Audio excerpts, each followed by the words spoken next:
One of the So, first things I say in a buyer's consultation is don't be afraid that one of the first houses that you really want to make an offer on is the right house. Don't be afraid that that happens.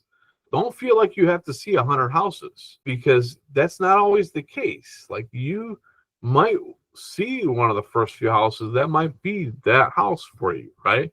And just be willing to, if that feels like the right house, be willing to go for it. Because I've seen people miss out on the right house because they wanted to see possibly more houses in the hopes of what if, just like we were talking about, Brian Seller might be hoping for what if these other showings come in, and there might not ever be another house as good as the one that they've missed out on. So you have to give them some preparation that, hey, just because this is one of the first few that you've seen doesn't mean you shouldn't go after it 100%. But you have to prepare them for, if you're ready to go after a property, that's it. Everything else stops. There's no more showings. There's no more anything. You're going after the property 100%. Like that's your whole focus, right?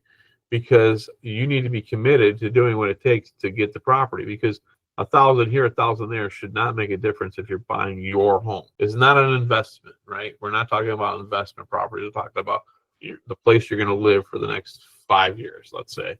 So, let's do what it takes to get the property, because in 6 months, it's not going to matter if you paid 203 or 205. Like, it won't make a difference if you love the house, if you love the location. And I've seen a ton of buyers miss out on the probably better houses than they ended up with because they were too gun shy the first house they looked at, or the second house they looked at, or the third house they looked at, and they wanted to see more property, and they ended up paying more for less later on, to be honest with you.